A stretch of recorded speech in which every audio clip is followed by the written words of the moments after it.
Ce vendredi, Belgacom Spirou se déplaçait à Ostende pour un duel au sommet.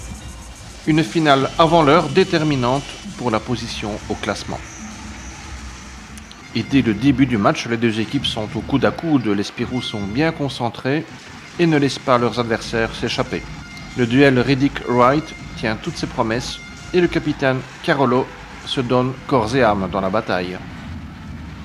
On assiste à un beau spectacle et après un premier quart-temps intense, les hommes de Joe Bozzi sont devant, c'est 22-24.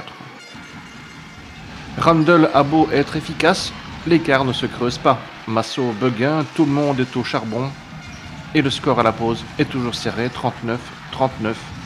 Il ne fallait rien lâcher et continuer dans le même état d'esprit. À la sortie des vestiaires, la configuration reste inchangée. Les Carolo assurent leur lancer franc, mais cela ne suffit pas. Les Ostendais prennent une première fois l'ascendant à 59-53 avec une défense très solide. Les Spirous sont toutefois concentrés et réduisent l'écart à la demi-heure, 61-59.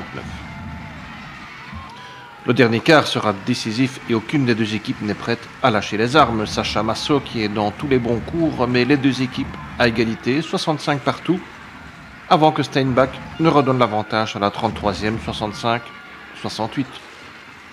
Et c'est même 65-70. Les Carolo peuvent-ils réussir l'exploit? Les Côtiers, sous l'impulsion de Djordjevic, recollent au score à nouveau, 71-72 et 75-74. Encore une fois, Massot puise dans ses ressources. L'égalité est parfaite à 77 partout par Beguin. Une prolongation se dessine, mais dans les dernières secondes, Randall sur un jump shot affiche 77-79. Il ne reste plus qu'une possession de balle pour les Ostendais. Djordjevic s'avance et sans se poser des questions plante un 3 points qui sera déterminant, 80-79.